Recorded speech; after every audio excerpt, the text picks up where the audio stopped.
આપણે શું કહીએ, સમાધિ લગાવીને બેસવું પડે આના માટે. એ સમાધિની અંદર કીધું કે શિવજી 5,000 વર્ષની સમાધિ લગાવતા હતા ને ત્યારે એને જે જ્ઞાન પ્રાપ્ત થતું હતું, પણ એ શબ્દની અંદર એ વર્ણન પણ કરી શકતા નહોતા.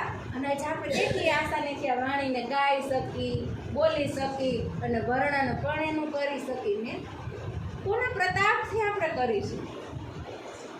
આ વાણી કોઈ કવિની કલ્પના નથી કે એને કલ્પનાથી લખી દીધું હોય. આ તો સાક્ષાત કીધું કે અક્ષરાતીતનો આવેશાનું વર્ણન કરી રહ્યો છે. પણ શોભા કોને આપી? ઇન્દ્રાવતીને આપી. ઇન્દ્રાવતીના ધામ દિલની અંદર બેસી અને ધણી જો આ વાણી આપણને કહી રહ્યા છે કે જેવી ઈચ્છા થાય ને એવી જ વાણીના શબ્દ આપણને મળે. જો આપણે એ ઈચ્છાથી ધણી સાથે વાતો કરવા બેસીને તો રાજજી એ જ ઈચ્છાથી કીધું કે એનું વર્ણન પણ કરે અને આપણે એ વાણીનો આનંદ પણ આપે. કારણ કે આ વાણી ભલે એ જળ હોય પણ છે તો શબ્દ ચેતન ને એના. કારણ કે ચેતન હોય એ જ ચેતન બનાવી શકે ને. જળ ક્યારેય જળ હોય આપણને ચેતન બનાવે? ચેતન કોણ બનાવે? ચેતન જ બનાવે ને. તો આ વાણી રૂપી શબ્દ જ કીધું કે ચેતન છે.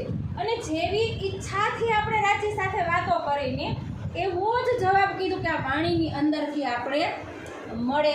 પછી કોઈ પણ વાણી લ્યો, રાસથી લઈ અને ક્યામત નામા સુધીની કોઈ પણ વાણી ખોલો એટલે જવાબ જેવો આપણે જોતો હોય ને એવો જ એમાંથી જવાબ મળે. કારણ કે આ વાણીને કહેવાવાળા સ્વયં ધણી છે ને, તો એની આત્માના દિલની વાત પણ કોણ જાણે? એ જ જાણે ને. કારણ કે આપણી દોરી જ કોના હાથમાં છે? એ સાહેબના હાથમાં છે ને. એ સાહેબ જ્યાં સુધી નહીં ઈચ્છે ત્યાં સુધી આપણે એનો વિચાર પણ કરી શકશું નહીં. અને એને ગ્રહણ કરવાની કીધું કે આ રાજ્ય આ વાણીને આપણે કહી રહ્યા હોય ને ત્યારે આપણે કેવી રીતના સાંભળવું? એક ચિત્તથી સાંભળવું. જેવી રીતના કીધું કે દેવચંદ્રજી ભાગવત સાંભળવા જતા હતા ને તો જો એની નિષ્ઠાથી અને દર્શન થયા હતા. ભાગવત સાંભળવાથી નહોતા થયા. કીધું કે જ્યારે એ કાનજી ભટ્ટની પાસે જતા હતા ને તો જ્યારે દેવચંદ્રજી ન આવ્યા હોય અને ભાગવત ચર્ચા કીધું કે શરૂ થઈ ગઈ હોય ને તો દેવચંદ્રજી પૂરી થયા પછી ચર્ચા એના ઘરે જતા કાનજી ભટ્ટના અને એને પૂછતા કે ભાઈ પહેલાં તમે શું વર્ણન કર્યું? એ મને ફરી પાછું સમજાવો.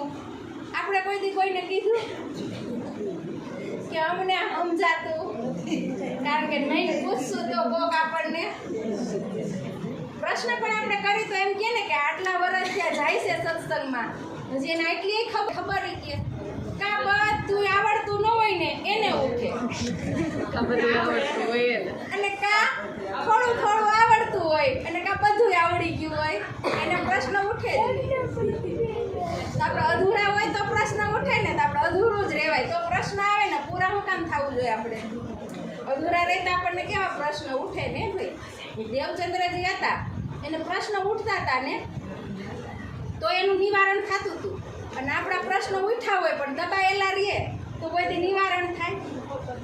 અત્યારે જો 60 દિવસની જે યાત્રા થઈને એમાં કીધું કે કેવા કેવા પ્રશ્ન પૂછતા હોય. અમુક પ્રશ્ન આપણે સાંભળીને શું થાય ખબર? હસવું આવી છે. પણ ખરેખર પ્રશ્ન ગૂઢ હોય. જે પ્રશ્ન એટલા આસાન હોય ને પણ એની અંદર કીધું કે રહસ્ય ગૂઢ હોય. પણ આપણે કોઈ દી એને સમજ્યા? ક્યારેય એને નથી સમજ્યા. તો જો આ ચિત્તવની શિબિર હતી ને એની ઉપર પણ સ્વામીજીએ કીધું કે તમે અંદરથી એવા પ્રશ્ન પૂછો પણ તમારી ધ્યાનની અંદર જે બાધાઓ આવતી હોય ને તો એના વિશે તમે પ્રશ્ન પૂછો. કે ભાઈ હું ધ્યાનમાં બેસું તો બેસી ત્યારે જો આપણા જન્મના સંસ્કાર કીધું કે પહેલાં તો શું થાય? એ ઉભરવા લાગે. હવે આપણે ચિત્તવનની અંદર બેસીને એટલે આપણે શું થાય કે આપણો આહાર છે ને એ સાત્વિક નથી.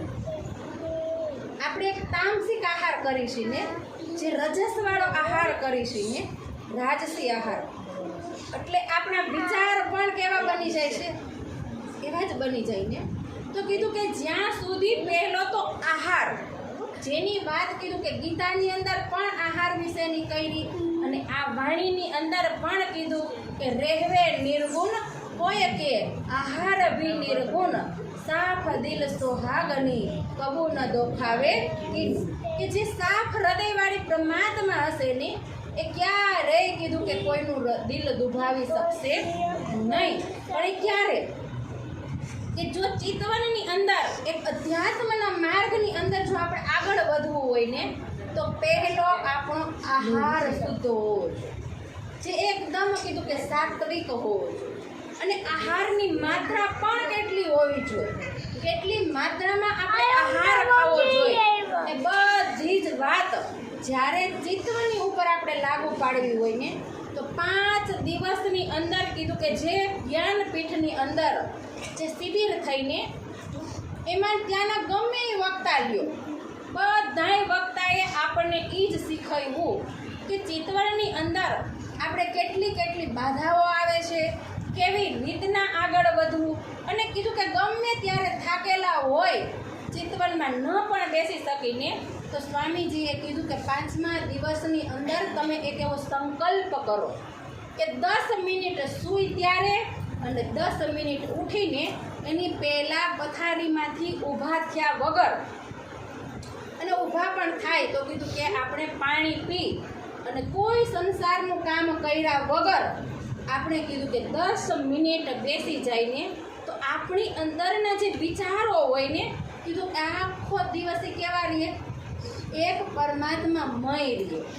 જ્યારે સૂઈ ત્યારે કીધું કે પથારીની અંદર આપણે ગમે એટલા થાકી ગયા હોય ને તો 10 મિનિટ તો અવશ્ય રાતજીનું ચિંતન કરીને જ સૂવું, કે જેના અંદરથી જે રાત્રિના વિચારો હોય ને એ કેવા બની જાય, સ્થિર થઈ જાય. આપણને ખરાબ સપના ન આવે, સૂતા હોય તો ઊંઘ ન આવતી હોય તો ખરાબ એવા વિચાર પણ ન આવે. અને કીધું કે શરૂઆત આપણે યોગીની નહીં કરી શકીએ, કારણ કે આપણે સંસારની અંદર કામ કરીશું ને તો આપણે અહીંયા ભારે કામ પણ કરવાનું હોય. તો કીધું કે એના માટે 1 કલાક કેવી રીતના બેસવું, તો કીધું કે 10 મિનિટથી શરૂઆત કરતાં રોજ 1 જ મિનિટ વધારવાની, જાજી નહીં, 1 જ મિનિટ વધારવાની રોજ. કીધું કે ભલે તમારે અલાર્મ મૂકીને બેસવું પડે કે ભાઈ કાલ હું 10 મિનિટ બેઠી હતી તો 11 મિનિટનું અલાર્મ મૂકીને બીજે દિવસે બેસવાનું. ત્યારે આપણને એમ થઈ જાય કે આજ મારે 11 મિનિટથી ઉપર 1 મિનિટ લેવી, તો 1 મિનિટ લઈ એટલે 1 મહિનાની કેટલી મિનિટ વધી, 30 મિનિટ વધી ને. તો કીધું બીજા મહિનાની કેટલી થઈ, 60 થઈને.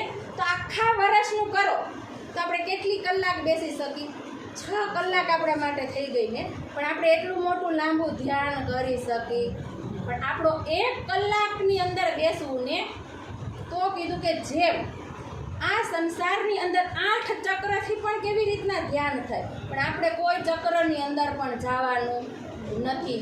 આપણે ત્રિકુટીમાં નહીં, પ્રકૃતિમાં નહીં. કીધું કે પ્રકૃતિની અંદર તો ક્યારેય સંસારમાં ધ્યાન કરવાનું નથી. કીધું કે આપણે જે ધ્યાન કરી, પ્રશ્ન પણ એનો આવ્યો હતો કે હૃદયમાં ધ્યાન કરવું તો હૃદય ક્યાં છે આપણું, તો કીધું કે હૃદય તો અહીંયા જ છે ને આપણું.